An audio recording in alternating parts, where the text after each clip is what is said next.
New year రాబోతోంది. ఈసారి మీ పార్టీని ఫామ్ హౌస్ లో ప్లాన్ చేయాలనుకుంటే వెంటనే డోసే యాప్ ని డౌన్లోడ్ చేసుకుని బుక్ చేసుకోండి. హాయ్ హలో నమస్తే welcome back to Suman TV. Present మనతో పాటు ఉన్నారు retired IAS Telangana, worked as a vice chancellor in triple IT, commissioner education, ఇదే కాకుండా MBBS MD public health doctor A Ashok garu. మరి సార్తో మాట్లాడదామా? ఏఐ గురించి ఈరోజు మాట్లాడడానికి మనతో కూర్చున్నారు. చాలా రోజుల తర్వాత సార్ని మళ్ళీ పిలవడం జరిగింది. అసలు ఏఐ అనేది ఫ్యూచర్లో ఎలా ఉండబోతుంది, జాబ్సే కానీ మన ఇంకా హెల్త్ అడ్మినిస్ట్రేషన్లో చూసుకున్నా కూడా ఇంకా ప్రతి దాంట్లో కూడా ఏఐ అనేది ఇప్పుడు ట్రెండ్గా నడుస్తుంది కదా. సో మరి సార్ మనతో పాటు ఉన్నారు, సార్తో మాట్లాడదాం డీటెయిల్గా. నమస్తే సార్. నమస్తే. ప్రజెంట్ ఏఐ ఇంపాక్ట్ అనేది హాస్పిటల్ అడ్మినిస్ట్రేషన్ పైన ఎలా ఉండబోతుంది సార్? ఇది అందరూ తెలుసుకోవాల్సిన అవసరం ఎంతైనా ఉంది. ఏఐ అన్ని రంగాల్లోనూ దూసుకొస్తుంది. ప్రతినిత్యం దైనందిన జీవితంలో మనం ఏఐ మన చుట్టుముట్టింది. ఎక్కడైనా కానీ పొద్దున్న లేస్తే సెల్ ఫోన్ లో మొదలుకొని మనం చూస్తున్న టీవీ కార్యక్రమాలు కానీ, యూట్యూబ్లు కానీ, మనం వచ్చే మెసేజ్లు కానీ చూసుకున్నా కానీ ఏఐ ఉంది. అలెక్సా, సిరి చూసుకున్నా, ఇప్పుడు చివరికి ఆటోమేటెడ్ కార్స్ కూడా వచ్చేసాయి ఈ మధ్య. సో ఏ అప్లికేషన్ మన జీవితంలో మరీ పెరిగిపోతుంది. ఎట్లా అయితే ఎలక్ట్రిసిటీ ఒకప్పుడు ఎక్కడ పోయినా ఉంటుంది అన్నట్టుగా wherever you go electricity will be there. No wherever you go AI will be there. AI మిమ్మల్ని వెంటాడుతూనే ఉంటుంది, మిమ్మల్ని చుట్టుముట్టుతూనే ఉంటుంది అండ్ మన జీవితాన్ని ప్రభావితం చేస్తూ ఉంటుంది. Mostly positive. ఇక్కడ హెల్త్ కేర్ విషయంలో వచ్చేసరికి చాలా సమూలమైన మార్పులు, ట్రాన్స్ఫార్మేటివ్ టెక్నాలజీ అంటారు. It is revolutionising the health care. మొత్తం ఆరోగ్య రంగాన్ని కూడా చాలా సమూలంగా మార్చేస్తుంది. అటు పేషెంట్లకి ఎంతో ఉపయోగకరంగా దోహదంగా ఉంటూ, డాక్టర్లకు కూడా ఎంతో దోహదంగా ఉంటూ, మరి ఆరోగ్యం కూడా నాణ్యత పెంచే విధంగా, తర్వాత అవుట్కమ్ అంటే ట్రీట్మెంట్ కానీ, డయాగ్నోసిస్లో కానీ, తర్వాత ఈ వ్యాధులను నిర్మూలించడం కానీ చాలా చక్కటి ఏ తన పాత్రను పోషిస్తుంది. ఏ వల్ల ఆర్టిఫిషియల్, ఈ కృత్రిమ మేధస్సు, ఆర్టిఫిషియల్ ఇంటెలిజెన్స్ అంటున్నారు, ఇది హెల్త్లో చాలా చక్కటి పాజిటివ్ ఇంపాక్ట్ వస్తుంది, ప్రభావం వస్తుంది. వేరే రంగాల్లో కొన్ని నెగటివ్స్ ఉన్నా కానీ ఆరోగ్య రంగంలో మాత్రం మానవాళికి ఎంతో విశిష్టమైన సేవలు అందిస్తూ, జీవితాన్ని కాపాడుతూ, ఆరోగ్య ప్రమాణాలను పెంచుతూ అటు డాక్టర్లకి ఇటు పేషెంట్లకి దోహదంగా ఉంది. ఇప్పుడు మనం చూసుకుంటే కనుక ఎప్పుడు కానీ డాక్టర్ పేషెంట్ దగ్గర పోయినప్పుడు, పేషెంట్ డాక్టర్ ఇంటరాక్షన్ అప్పుడు డాక్టర్ వినడు, రాసుకుంటూ ఉండేవాడు, బిజీగా ఉండేవాడు. ఎలా అంటే మీరు ఎలా ఉంది, మీకు కడుపు నొప్పి ఉందా లేదా, తలనొప్పి ఉందా, ఇవన్నీ చెప్తుంటే మీరు పేషెంట్ బాధగా చెప్తుంటే నేను తల వంచుకు రాస్తూ ఉండేవాడు. అంటే ఐ కాంటాక్ట్ ఉండేది కాదు, వింటున్నట్టుగా ఉండేది కాదు. కొందరేమో ఉందా అనేసరికి చెప్పే లోపల ప్రిస్క్రిప్షన్ చింపేసి కూడా ఇచ్చేవాళ్ళు. అలా కాకుండా ఇప్పుడు ఏంటంటే ఇవన్నీ కూడా రాత అనేది పూర్తిగా తీసేసి, తర్వాత టైపింగ్ కూడా లేకుండా కీబోర్డ్ లిబరేషన్ చేసేసి, కీబోర్డ్ లిబరేషన్ అయిపోయింది. పేషెంట్ డాక్టర్ ఒకరొకరు చూస్తూ మాట్లాడుకుంటూ, తర్వాత తన జేబులో ఏది ఒక పరికరం సెల్ ఫోన్లోనే అమర్చి జేబులో పెట్టుకొని మాట్లాడచ్చు.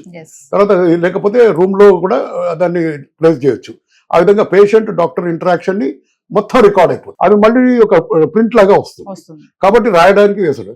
అసలు పరిశోధన వల్ల తేలింది ఏంటంటే 66% of the work of the doctors was only going in, ఇవన్నీ రాస్తూ పేషెంట్ల గురించి పట్టించుకోకుండా ఈ క్లరికల్ వర్క్ చేసుకుంటూనే ఉండే దానికి ఎక్కువ పోయేది.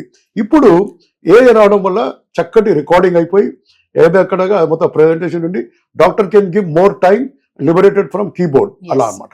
ఇది ఒక చాలా చక్కటి పరిణామం. ఈ విధంగా పేషెంట్ చెప్పింది వింటూ సానుకూలంగా స్పందిస్తూ, మరి తర్వాత ధైర్యం చెప్తూ తన ఇంకా ఎక్కువ టైం పేషెంట్లకు వెచ్చించవచ్చు. ఇది నెంబర్ 1. నెంబర్ 2 ఏంటంటే రికార్డ్స్, ఎలక్ట్రానిక్ హెల్త్ రికార్డ్స్ అని, మెడికల్ రికార్డ్స్ అని కూడా చక్కగా రూపొందించి, ఒక పేషెంట్ వచ్చినప్పుడు అతనికి గత చరిత్ర ఏముంది, అంటే హెల్త్ ప్రాబ్లం ఏముంది, మరి ఇప్పుడు ఏముంది, ఎలా ప్రోగ్రెస్ ఉంది, అవన్నీ కూడా తెలియజేయడానికి మంచి పెద్ద రికార్డ్స్ కూడా ఇది మెయింటైన్ చేస్తుంది. అలాగే కాకుండా ఈ డాక్యుమెంటేషన్, మన రిపోర్ట్స్, ఈసీజీ, ఎంఆర్ఐ స్కాన్, అవన్నీ కూడా రికార్డ్స్ అన్ని కూడా రికార్డ్ చేసి పెడుతుంది అనమాట. సో ఈ విధంగా కాకుండా ఇవన్నీ కూడా మళ్ళీ అన్ని పొందుపరిచి డాక్టర్ డయాగ్నోస్ చేయడానికి ఉంటుంది. సో ఈ విధంగా అక్యురేట్ డయాగ్నోసిస్కి ఏఐ పనిచేస్తుంది అండ్ త్వరితంగా ట్రీట్మెంట్ ఇవ్వడానికి పనిచేస్తుంది. ఇంకో గొప్ప విషయం ఏంటంటే ఏఐ వల్ల పర్సనలైజ్ మెడిసిన్ అంటారు. అంటే కొందరికి కొన్ని టాబ్లెట్స్ పడతాయి, కొందరికి పడవు. అలాగే కొందరికి ఎంత డోసు మెడిసిన్ ఇవ్వాలి, తర్వాత ఏ మందు ఇస్తే బాగా పనిచేస్తుంది, యాంటీబయాటిక్లో ఏం యాంటీబయాటిక్ ఇస్తే బాగుంటుంది, అలాగే కాకుండా ఏ మెడిసిన్స్ ఎలా పనిచేస్తాయి అనేది పర్సనలైజ్ మెడిసిన్ అంటే వాళ్ళ ఫ్యామిలీ హిస్టరీ, జెనెటిక్ హిస్టరీ తీసుకొని తర్వాత అలాగే వారి ఏజ్, జెండర్ అవన్నీ తీసుకున్న తర్వాత వారికి ఒక టైలర్ లాగా మన బట్టలు ఎలా అయితే కుడతారో టైలర్లు, అదేవిధంగా ఒక వ్యక్తికి ప్రత్యేకంగా అతనికి కావాల్సింది సైడ్ ఎఫెక్ట్ లేకుండా చాలా సూటిగా పనిచేసే విధంగా ప్రెసిషన్ మెడిసిన్ అంటారు, పర్సనలైజ్డ్ మెడిసిన్ అంటారు. సో దీనివల్ల పేషెంట్లకు సైడ్ ఎఫెక్ట్ తగ్గిపోతుంది అండ్ త్వరితంగా కోలుకుంటారు. ఇది చాలా గొప్ప పరిణామం జరిగింది. పర్సనలైజ్డ్ ట్రీట్మెంట్ అంటారు, ప్రిసిషన్ మెడిసిన్ అంటారు, టైలర్ మేడ్ మెడిసిన్ అంటారు. అంటే సార్ హ్యూమన్ కంటే ఏఐ ఎక్కువ డయాగ్నోసిస్ చేస్తుంది. దట్ ఈస్ బికాస్ ఏఐ దగ్గర చాలా కెపబిలిటీస్ ఉన్నాయి. ఏఐ అసలు ఏం చేస్తుందంటే దాంట్లో మెషిన్ లెర్నింగ్, డీప్ లెర్నింగ్ అనేవి ఉంటాయి, అలాగే కంప్యూటర్ విజన్ అనేది చూడగలుగుతుంది అది. సో ఈ 3 ఉండడం వల్ల, అలాగే ఇప్పుడు ఈ మధ్య లార్జ్ లాంగ్వేజ్ మోడల్స్ వచ్చాయి. అంతేకాకుండా ఇవి ఇప్పుడు జనరేటివ్ ఏఐ అని వచ్చింది, అంటే కంటెంట్ ని క్రియేట్ చేస్తుంది అది. సో ఈ విధంగా ఇవన్నీ చేయడం వల్ల దీనికి ఒక చాలా బలమైన కెపాసిటీ వచ్చేసింది అనమాట. ప్రతి డయాగ్నోసిస్ లో కానీ, మెడిసిన్ లో కానీ, ట్రీట్మెంట్ లో కానీ, ఏదన్నా కనుగొనడంలో కూడా చాలా ఫాస్ట్ గా ఉండగలుగుతుందంటే ఇవన్నీ కాంపోనెంట్స్ వల్ల. సో ఆ విధంగా చేసేందుకు గాను it is able to diagnose very quickly. ఇంకోటి ఏంటంటే what it does is cancer treatment అనుకోండి, రేడియాలజీ అని ఉంది. రేడియాలజీలో ఆల్రెడీ ఇప్పుడు మీరు ఎయిమ్స్లో డాక్టర్స్కి ఏఐ రిపోర్ట్ ఇస్తున్నది. వేరే దగ్గర కూడా పెద్ద పెద్ద హాస్పిటల్లో కూడా AI is giving the report, radiologist ఇవ్వట్లేదు. ఇంకోటి ఏంటంటే మెషిన్ లెర్నింగ్ వల్ల ఎన్నో రికార్డ్స్ అనేది డేటా సెట్స్ ఉంటాయి.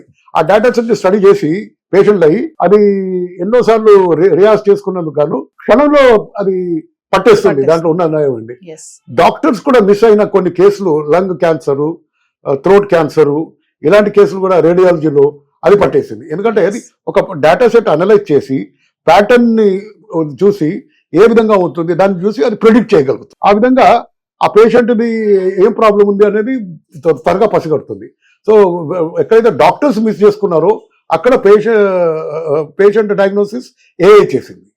So that is the best part of it. అట్లాగే దిస్ రెటినా ఉందనుకోండి, రెటినా అనేది కన్ను లోపల బాగా ఉంటుంది. అది కంప్యూటర్ విజన్ ద్వారా చూస్తే మనిషి ఒక డాక్టర్స్ ఏమో ఆ పండోస్కోపీ పెట్టి చూస్తే వాళ్ళు 50%లో కరెక్ట్ గా చెప్పగలరు మేలా ఫిమేలా, లేకపోతే వారికి జబ్బు ఉందా లేదా, డయాబెటిక్ రెటినోపతి ఉందా లేదా అని. కానీ కంప్యూటర్ విజన్ 97% అక్యురేట్ గా మేలా ఫిమేలా చెప్తుంది. ఆ తర్వాత జబ్బు ఉందా లేదా, తర్వాత రెటినా చూసి హార్ట్ అటాక్ వస్తుందా, స్ట్రోక్ వస్తుందా, అన్ని రకాల డయాబెటీస్ ఉందా, కిడ్నీ ప్రాబ్లం ఉందా అని కూడా చెప్తుంది. అంటే కన్నుకు చూసి ఇన్ని చెప్తుంది అనమాట. సో ఇది కంప్యూటర్ విజన్ యొక్క గొప్పతనం, ఏ యొక్క గొప్పతనం. ఈ విధంగా it is having more superior capacity than the human beings, that is doctors. అంటే సార్ ఏ డాక్టర్స్ ని రీప్లేస్ చేసేస్తుంది అనుకోవచ్చు అంటారా ముందు? అయితే ఇది డాక్టర్ ని అసిస్టెంట్స్ గా, అంటే డాక్టర్స్ కి తోడుగా ఉంటుంది. ఉదాహరణకి రోబోటిక్ సర్జరీ ఉంది. రోబోటిక్ సర్జరీలో డాక్టర్స్ సర్జరీ చేస్తారు, కానీ రోబోట్ ని యూజ్ చేస్తారు. అందులో దానికి కమాండ్ ఇస్తే అది 1 ఇంచు ఇన్ని మిల్లీమీటర్ల కట్ చేయండి అని అంతే కట్ చేస్తుంది అది. మనం ఇప్పుడు చేయి పెట్టి డాక్టర్ గారు చేస్తున్నప్పుడు టెన్షన్ ఉంటుంది, కొంచెం ఎక్కువ తక్కువ కొలతలు కొంచెం తేడా వస్తుంది అనుకోండి. సో ఎక్కువ కట్ అయితే ఎక్కువ హీలింగ్ ప్రాసెస్ టైం పడుతుంది. సో రోబోటిక్ సర్జరీ రావడం వల్ల ఇప్పుడు డాక్టర్లకి ఏమైందంటే ఇది అసిస్ట్ చేస్తుంది, తోడ్పడుతుంది, కానీ అదే సర్జరీ చేయదు, డాక్టర్స్ కి తోడ్పడుతుంది. చేస్తూ ఎంత బ్లడ్లెస్ ఫీల్డ్ అంటే చిన్నపాటి కట్టు తొందరగా రికవరీ అయ్యేటట్టు, కీ హోల్ సర్జరీ లాగా పొద్దున్న పోయి సాయంత్రం వరకు వచ్చే విధంగా చిన్న ఆపరేషన్ చేయడం, తొందరగా రికవర్ కావడం, బ్లడ్లెస్ ఫీల్డ్ కావడం, ఆ విధంగా పేషెంట్ కి ఎంతో త్వరగా రికవరీ కావడానికి అవకాశం ఉంటుంది. డాక్టర్ కూడా సర్జరీ సక్సెస్ఫుల్ గా చేయడానికి పనికొస్తుంది with minimum blood loss and very good recovery. అంటే ముందు సార్ అన్ని కూడా విత్ ఏఐ తోటే చేసేటటువంటి ట్రీట్మెంట్స్ ఉంటాయంటారా? ఇంకా హ్యూమన్ కి చేయాల్సినటువంటి ఏం ఉండవు అనుకోవచ్చు అంటారా? ఏఐ వల్ల ఇవాళ మెంటల్ హెల్త్ చూసుకుంటే సైకాట్రిక్ ప్రాబ్లమ్స్ అన్ని కూడా ఏఐ ద్వారా మనము న్యాయం చేయొచ్చు. AI is used to treat the psychiatric problems. For example phobias ఉన్నాయి అనుకోండి. ఫోబియాస్ అంటే భయాలు ఉంటాయి కదా, ఇప్పుడు స్నేక్ ఫోబియా ఉంది, లేకపోతే మనం ఎత్తులు అంటే భయపడుతుంటారు, అలా క్లోజ్ రూమ్ ఉంటే ఇలాంటివన్నీ ఏఆర్ విఆర్ గా చూపించేసి వాళ్ళు దానికి అలవాటు పడి తర్వాత ధైర్యం తెచ్చుకుంటారు అనమాట. ఆ విధంగా ఇంకోటి న్యూరోసిస్, సైకోసిస్, డిప్రెషన్ అన్నిటి కూడా ఏఐని చాలా చక్కగా వాడుతున్నారు. న్యూరాలింక్ అనేది మీకు తెలుసు, ఎలాన్ మస్క్ చేశారు. బ్రెయిన్లో ఒక వెంట్రుక లాంటి ఒక లోపల పెట్టి చిప్ పెడతారు. దాంతో పారాలిటిక్ పేషెంట్లు కూడా లేచి నిలవగలుగుతున్నారు, నడవగలుగుతున్నారు, ట్రీట్ చేయబడుతున్నారు. అట్లాగే ఏ వల్ల బ్రెయిన్ స్కానింగ్ వల్ల తర్వాత చేసే వల్ల ఇన్ అడ్వాన్స్గా బ్రెయిన్ స్ట్రోక్ వస్తుందా లేదా, ఈ పేషెంట్కి రాబోతుందా లేదా, ఎలా తప్పించాలనేది కూడా అది చెప్పగలుగుతుంది. అలాగే ఎపిలెప్సీ ఫిట్స్ వస్తాయి. ఫిట్స్ వచ్చే ముందు పేషెంట్లకి మాత్రమే కూడా తెలియదు. సడన్గా ముందే తెలిస్తే వారు కూర్చుంటారు, నిలబడి ఉంటే కింద పడితే గాయాలు ఎక్కువైపోతాయి, ప్రాణాలు కూడా పోవచ్చు. ఒకవేళ నది ఒడ్డు నడుస్తున్నారు, ఫిట్ వచ్చిందంటే మునిగి చచ్చిపోతారు. సో ఆ విధంగా ప్రాణాలు కాపాడే విధంగా ఏఐ స్ట్రోక్ కూడా ప్రెడిక్ట్ చేయగలుగుతుంది. ఇది హార్ట్ అటాక్ కూడా ప్రెడిక్ట్ చేయగలుగుతుంది, హార్ట్ అటాక్. అలాగే ఈ దిస్ ఎపిలెప్సీ కూడా. అంతేకాకుండా ఇది ఇప్పుడు if you look at this ఏఐలో ఉన్న ఒక చాలా గొప్ప విషయం ఏంటంటే it can predict and also give. ఇప్పుడు ఒక వ్యాధి ఎపిడమిక్, ఇప్పుడు మొన్న కోవిడ్ వచ్చింది కదా, కోవిడ్ లాంటిది వస్తుందా లేదా, లేకపోతే వచ్చే అవకాశాలు ఉన్నాయా లేదా, మరో పాండమిక్ కానీ అంటే ఎపిడమిక్ కానీ వస్తుందా లేదా అని చేస్తారు. దాన్ని ప్రెడిక్టివ్ అనలిటిక్ అంటారు. So it can predict the outcomes. అలాగే ఇంకోటి బై ప్లానింగ్ హాస్పిటల్స్ చేయడం వల్ల బెడ్ ఆక్యుపెన్సీ ఎంత, వెయిటింగ్ టైం రెడ్యూస్ చేయడము, తర్వాత లెస్సర్ కాస్ట్తో ట్రీట్మెంట్ ఇవ్వడము, లెస్సర్ హాస్పిటలైజేషన్, పేషెంట్కి చాలా తక్కువ స్టే ఉండడము, లెస్ విజిట్స్, మరి 10 సార్లు విజిట్ కాకుండా పేషెంట్ చాలా మంది డిజేబుల్గా ఉంటారు. సో ఆ విధంగా ఈ విధంగా డిజేబిలిటీని అటు కాపాడుతూ రాకుండా ప్రివెంట్ చేస్తూ ఈ విధంగా వ్యాధి త్వరగా నయ్యేటట్టు కూడా చేయడానికి ఇస్తారు. క్యాన్సర్లో చాలా చక్కటి సమూలమైన మార్పులు వచ్చాయి. ఆడవాళ్ళలో క్యాన్సర్ సర్వైక్స్ అని ఉంటుంది. అది ఎలా ఉంటుందంటే చాలా commonest problem in particularly in India and some developing countries. అలాంటిది నా ఒక సింపుల్ ఎగ్జామినేషన్తో we can predict whether the particular మహిళ రిస్క్లో ఉన్నారా లేదా, హై రిస్క్లో ఉన్నారా లేదని ఆ విధంగా ముందే చేయగలిగినప్పుడు cancer of breast, cancer of cervix, uterus, గర్భసంచి అంటారు కదా, క్యాన్సర్, ఇవన్నిటిని కూడా ముందే ప్రెడిక్ట్ చేయగలుగుతున్నాం. ఈ విధంగా మమ్మోగ్రఫీ తీసుకుంటే బ్రెస్ట్ క్యాన్సర్ రాబోతుందా లేదా అని ముందే చెప్పొచ్చు. డాక్టర్స్ కంటే ముందుగానే, ఎందుకంటే అది ప్యాటర్న్ స్టడీ చేసి కొన్ని మిలియన్స్ లక్షల స్కాన్ చేస్తుంది కాబట్టి, అది చదువు కాబట్టి ఒక వేలలో చూసే డాక్టర్ కంటే ఆ లక్షలలో చూసే అది స్కాన్ చేసిన దానికి ఎక్స్పీరియన్స్ ఉంటుంది కాబట్టి ఇట్ కెన్ ప్రెడిక్ట్ ప్యాటర్న్, ఇది రాబోతుందా లేదా, ప్రమాదం ఏముంది, పెనుముప్పు ఏముంది, పొంచుందా లేదా అనేది చెప్పగలుగుతుంది. So predict the outcome, predict the likely occurrence of the cancer and also outcome of the disease by giving treatment. Yes. So ఇన్ని రకాల బెనిఫిట్స్ మానవాళికి ముఖ్యంగా ఉన్నాయి. పేషెంట్లకు ముఖ్యంగా బెనిఫిట్ ఏంటంటే త్వరగా నడవడం, పారాలిటిక్ పేషెంట్ నడవడం, తర్వాత ఈ స్ట్రోక్స్ ఇవన్నీ కూడా ముందే చెప్పడం, హార్ట్ అటాక్ నుంచి బారి నుంచి కాపాడుకోవడానికి. ఇంకోటి ఇప్పుడు వేరియబుల్ డివైజెస్ అని వచ్చాయి చాలా. వేరియబుల్ గ్లూకోజ్ మానిటరింగ్, CGM అంటారు చూడండి, కంటిన్యూస్ గ్లూకోజ్ మానిటరింగ్ ఇక్కడ ప్యాచ్ పెట్టుకోవచ్చు. దాంతో పేషెంట్లు వాళ్ళ బ్లడ్లో ఏం తింటున్నారు, షుగర్ ఎట్లా పైకి అవుతుందా కిందికి వస్తుందా, ఏం తింటే ఎలా వస్తుంది, తర్వాత ఎలా దినచర్యలో భాగంగా షుగర్ అదుపులో ఉంటుందా లేదా అనేది. సో విధంగా it can control diabetes. Variable devices ఉన్నాయి. ఇప్పుడు మన ఫిట్ యాప్ అనేది ఉంది, యాపిల్లో ఉండి, తర్వాత గడియారంలో పెట్టుకున్నారు. ఇప్పుడు అది కూడా ECG అది ఉంటుంది. ఇప్పుడు ఇవాళ పోర్టబుల్ మన ECG there in the watch.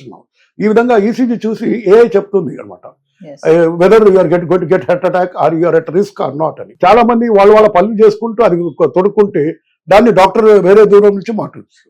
ఇంకోటి డాక్టర్ చాలా వల్ల పెద్ద మార్పు, విప్లవం రాబోతుంది ఏంటంటే టెలిహెల్త్. అంటే డాక్టర్ ఎక్కడ ఉంటాడు, పేషెంట్ ఎక్కడ ఉంటాడు, కానీ చక్కటి కన్సల్టేషన్ జరుగుతుంది, ట్రీట్మెంట్ కూడా జరుగుతుంది. ఉదాహరణకు ట్రైబల్ ఏరియాలో పేషెంట్ ఉంటుంది, ఆమెకు కార్డియాలజీ ప్రాబ్లం ఉంది, కానీ కార్డియాలజిస్ట్ సూపర్ స్పెషలిస్ట్ హైదరాబాద్లో రాజధానిలో ఉంటాడు, లేక ఒక సిటీలో ఉంటాడు, బెంగళూరు అనుకోండి. సో ఆ విధంగా ఉన్నప్పుడు వారిద్దరికి కాంటాక్ట్ పెట్టించి అక్కడున్న డాక్టర్ ప్రజెంట్ చేసి ఈ డాక్టర్ చెప్తే ఈయన అవన్నీ కూడా రికార్డ్ చేసి ప్రిస్క్రిప్షన్ రాసి ఇస్తాడు. ఇంకోటి ఇప్పుడు రిమోట్ సర్జరీ కూడా చేయవచ్చు. అది కూడా AI ద్వారా సాధ్యమైంది. Yes. అంటే చూడండి, ఇది ఒక విప్లవాత్మకమైన మార్పులు ఇప్పటికి ఉన్నదానికంటే వేరే లెవెల్లోకి వెళ్ళిపోతున్నాం. Yes. ఇదంతా కూడా మనకి చాలా మేలు జరిగించేలాగా ఆరోగ్య ప్రమాణాలు పెరుగుతున్నాయి. అందుకే మన ఇంకోటి ఓల్డ్ ఏజ్ లో జిరియాట్రిక్ అంటారు. Yes. జిరియాట్రిక్ లో కొన్ని ఇప్పుడు జపాన్ లో రోబోస్ ని వాడుతున్నారు, ఏ రోబోస్ ని వాళ్ళని లిఫ్ట్ చేయడానికి, పక్కన పెట్టుకోవడానికి, ట్రీట్మెంట్ ఇవ్వడానికి, వాడిని పట్టుకొని ఎగ్జామిన్ చేయడానికి, అవన్నీ కూడా. ఎందుకంటే అక్కడ పాపులేషన్ లేదు, ప్రతి ముగ్గురులో ఒకరు వృద్ధులు ఉన్నారు అక్కడ. 65 దాటేశారు వాళ్ళందరూ. సో ఇంకా వాళ్ళందరికీ అంతమంది మ్యాన్ పవర్ ఉండదు కదా, Yes. అందుకే రోబోస్ ని వాడుతున్నారు. అది ఏ రోబోస్ వాడుతున్నారు. సో ఏ జీరియాట్రిక్ కేర్ లో కూడా ఏ చేస్తుంది. ఈ విధంగా look at everything, diagnosis, examination, diagnosis, treatment and outcome and also recovery, ఇవన్నీ కాకుండా మళ్ళీ చెకప్, పీరియాడికల్ రివ్యూ, తర్వాత ప్రెడిక్షన్. Yes. హాస్పిటల్ ఇప్పుడు వెళ్ళిపోయాడు, మళ్ళీ ఎప్పుడు వస్తాడో కూడా చెప్తున్నారు. రీఅడ్మిషన్ అవుతుందా లేదా అనేది కూడా చెప్తుంది. Yes. తర్వాత బెడ్ ఆక్యుపెన్సీ రేట్ ఉందా లేదా, మీరు ఈ హాస్పిటల్ వెళ్ళండి, ఈ హాస్పిటల్ వెళ్ళకండి, ఇక్కడ చాలా ఇప్పుడు మన రోడ్స్ లో ఇప్పుడు గూగుల్ మ్యాప్ చెప్తుంది కదా ట్రాఫిక్ ఇటు వైపు ఎక్కువ ఉందని. అలాగే బెడ్స్ ఆక్యుపెన్సీ ఉన్నాయా లేదా, పేషెంట్లు ఎక్కువ ఉన్నారా లేదా, ఇది ఉంది. గవర్నమెంట్ హాస్పిటల్ ఇంకో చాలా విప్లవాత్మకమైన మార్పు అంటే హెల్త్ కేర్. ఇప్పుడు మన చాలా వరకు రూరల్ ఏరియాలో పిఎస్సిలో డాక్టర్స్ ఉండట్లేదు. అక్కడ కనుక మనం ఒక AI డాక్టర్ని పెట్టుకుంటే, ఇప్పుడు AI చాట్ బాట్స్ ఉన్నాయి. Yes. ఇప్పుడు చాట్ బాట్స్ ఎలా ఉంటాయంటే, మీరు న్యూస్ లో చూస్తుంటారు, చాలా మంది న్యూస్ రైటింగ్ చాట్ బాట్సే చేస్తున్నాయి. Chatbots. మనం ఎవరితో మాట్లాడుతున్నాం టెలిమార్కెటింగ్ లో లాగా ఇంతకు ముందు, కానీ అది మనిషి కాదు, అది చాట్ బాట్. సో ఆ విధంగా చాట్ బాట్ ని పెట్టేసి అల్ట్రాసౌండ్, ఎక్స్రే, MRI అక్కడ పెట్టుకుంటే కనుక AI ద్వారా కంట్రోల్డ్, రిమోట్లీ కంట్రోల్డ్ అయినా కానీ అక్కడ ఉండి కంట్రోల్ చేయగలిగితే మనం పిఎస్సిలో నాణ్యత గల వైద్యాన్ని అందించవచ్చు. ఈ విధంగా పేషెంట్, డాక్టర్ లేని కొరతను, స్టాఫ్, నర్సెస్ లేని కొరతను, అవన్నీ కూడా మనం అధిగమించవచ్చు. తర్వాత యాక్సెసిబిలిటీ, అఫోర్డబిలిటీ, అంటే అందరికీ అందుబాటులో, అట్ ద సేమ్ టైం చాలా అసలు ఫ్రీ యాక్సెస్ సర్వీస్, అంటే ఒక డెమోక్రటైజేషన్ ఆఫ్ హెల్త్ సర్వీసెస్ అనొచ్చు. అంటే ప్రజల కోసం, ప్రజల చేరువలో, ప్రజల కోసమై చేసే ఆరోగ్య సేవలు అందించడానికి AI ఎంత చక్కటి సాధనం. అదే ఒక చాలా పెద్ద సామాజిక విప్లవం రాబోతుంది. This is one of the finest benefit, democratisation, expanding health care Yes. and reaching the people in the remotest area, Yes. in the farthest corner of the society, Yes. in the country or in the state that can give it. So ఇది ఏ యొక్క చాలా గొప్పతనం. ఆ విధంగా lesser visits, lesser doctor, తర్వాత quality treatment ఉండడం వల్ల patient కూడా చాలా చక్కగా బెనిఫిట్ అవుతారు. రోబోస్ వల్ల కూడా ఇంకా చాలా వరకు they are able to run the hospitals. ఇప్పుడు ఇక్కడ ఏం చెప్పుకోవాలంటే ఏ హాస్పిటల్స్ అని వచ్చేసాయి. సింగువా అనే ప్రావిన్స్ లో, చైనాలో, అది చాలా అంటే ఒక సైన్స్ ఫిక్షన్ లో ఒక సినిమాల్లోని సెట్టింగ్ లాగా. మీరు రజనీకాంత్ రోబో సినిమా చూసారు కదా, అంతకంటే కూడా సైన్స్ ఫిక్షన్ స్టోరీ సినిమాలో, ఇంగ్లీష్ సినిమాలో ఉంటుంది కదా. అంటే నమ్మశక్యం లేని హాస్పిటల్ గా కనబడుతుంది సింగువా హాస్పిటల్. అక్కడ కేవలం కొంతమంది డాక్టర్స్ తో మొత్తం ఆటోమేటెడ్ AI చేసేసి అక్కడ డాక్టర్స్ పేషెంట్లకు ట్రీట్మెంట్ ఇవ్వడం జరుగుతుంది. పేషెంట్ వచ్చినప్పటి నుంచి మొదలుకొని వెళ్లే వరకు జస్ట్ అంతా AI ద్వారానే కంట్రోల్ అయి ఉంటుంది. So there are no less human being, only doctors are there, only చాలా తక్కువ హ్యూమన్ బీయింగ్స్ ఉన్నారు, అంటే మనుషులు ఉంటారు, స్టాఫ్ ఉంటుంది, what I mean doctor, nurses అన్నారు, కానీ చాలా తక్కువ మంది ఉంటారు. మిగతాదంతా ఆటోమేటెడ్ ఉంటుంది. ఎక్కడైతే ఆటోమేటెడ్ ఉంటుందో అక్కడ చక్కటి సేవలు అందించడానికి ఇది ఉంటుంది. ఇంకో మీకు ఒక చక్కటి విషయం చెప్పాల్సింది ఏంటంటే, కుప్పంలో ఆంధ్రప్రదేశ్ ప్రభుత్వం కుప్పంలో హాస్పిటల్ పెట్టారు. అందులో డాక్టర్స్ ని, నర్సెస్ ని, డాక్టర్స్ ని, నర్సెస్ ని అపాయింట్ చేశారు. వాళ్ళు దాదాపు 10,000 పేషెంట్లను కొద్ది గంటల్లో చూసేశారు. 10,000 మందిని. అదే ఒకవేళ మామూలుగా తీసుకుంటే కొన్ని వారాలు పడుతుంది అన్ని. సో ఇది మన పక్క రాష్ట్రంలో ఏపీలో జరిగింది కాబట్టి, మన దేశంలో గుజరాత్, బాంబే, బెంగళూరు, కలకత్తా కూడా అక్కడ హాస్పిటల్స్ వచ్చేసాయి. అండ్ ముఖ్యంగా సిన్హువా దాంట్లో వరల్డ్స్ బెస్ట్ హాస్పిటల్ ఇప్పుడు ఏఐది ఉంది అక్కడ. అక్కడ 42 డాక్టర్స్, 21 డిపార్ట్మెంట్స్ ఉన్నాయి. ఇన్వెస్టిగేషన్స్ అవి ఇవి చేస్తారు. ఎక్కడ కానీ మనుషులు ప్రెజెన్స్ ఉండదు, ఎక్కువ స్టాఫ్ ఎక్కువ ఉండరు, ఓన్లీ డాక్టర్స్ మాత్రమే ఉంటారు. ఎక్కడైనా నర్సెస్ ఉంటారు. ఇంకోటి నర్సెస్ కూడా ఒక చాలా చక్కటి ఒక ఏఏ ప్రోగ్రామ్ ఉంది. It is called virtual assistance అంటారు. వర్చువల్ అసిస్టెంట్ అంటే ఒక పేషెంట్ ఉంది, ఒక బామ్మ ఉంది, చదువుకొని ఉంది, తర్వాత లాంగ్వేజ్ రాని ఒక వృద్ధురాలు ఉందనుకోండి, లేక ఒక వృద్ధుడు ఉన్నాడు అనుకోండి, అతనికి తన మొబైల్లో అది యాప్ ఇస్తే కనుక దాన్ని అడగొచ్చు అనమాట. అది చెప్తుందనమాట, మీరు ఈ భోజనం చేయండి, మీరు ఈ టాబ్లెట్ వేసుకోండి, మీరు ఇప్పుడు మీ బీపీ ఇంత ఉందా లేదా చూసుకోండి, మీ పల్స్ ఇంత ఉంది అని అది చెప్తుంది. ఆ విధంగా మీ బీపీ ఎక్కువైతుంది, మీరు కొంచెం ఉప్పు తక్కువ చేసుకోండి అనేది. సో వర్చువల్ అసిస్టెంట్స్ వచ్చేసారు మనకు. ఏఐ యాక్చువల్లీ చాలా మంది ఇప్పుడు ఏఐ ఎలా అయిపోయిందంటే, మీరు ఒక క్వశ్చన్ అడిగారు, డాక్టర్ని రిప్లేస్ చేస్తుందా అంటే ఇప్పట్లో అయితే కాదు, వెంటనే కాదు, కానీ అయ్యే అవకాశాలు ఉన్నాయి ముందు ముందు. ఇప్పుడైతే ప్రైమరీ డాక్టర్గా పనిచేస్తుంది. చాలా మంది చాట్ బాట్ని అడిగి అసలు ఇంకా వేరే హాస్పిటల్కి వెళ్ళాలా లేదా, ముందు అవసరం ఉందా లేదా అని చెప్తారు. ఎందుకంటే ఏ అడుగుతుంది చాట్ బాట్, మీకు ఏముంది, జ్వరం ఉందా, ఎంత టెంపరేచర్ చూసుకొని చెప్పండి, పల్స్ ఎంత ఉంది చెప్పండి, ఈ బీపీ ఎంత ఉంది చెప్పండి, అయితే మీరు ఇది తీసుకోండి, మీకు హాస్పిటల్ వెళ్ళే అవసరం లేదు. అంటే ఒక ప్రైమరీ డాక్టర్గా చాట్ బాట్ ఏ ఆల్రెడీ పనిచేస్తుంది. సో ఆ విధంగా కొన్ని రోజుల్లో ఈవెన్ స్పెషలైజేషన్లో కూడా వచ్చే అవకాశం ఉంది. ఇంకా దానికి ఇంకా చాలా టైం పడుతుంది. ఏ విధమైన కానీ ఇప్పుడు ఏ రావడం వల్ల స్టాఫ్ తగ్గించుకునే అవకాశం ఉంటుంది. తర్వాత ఎందుకంటే కాస్ట్ కూడా తగ్గే అవకాశం ఉంటుంది పేషెంట్లకు. అండ్ తక్కువ ఖర్చుతో నాణ్యత గల వైద్యాన్ని అందించవచ్చు. ముఖ్యంగా ప్రభుత్వాలకు ఒక చక్కటి ఇది ఏ అనేది ఒక వెసులుబాటు.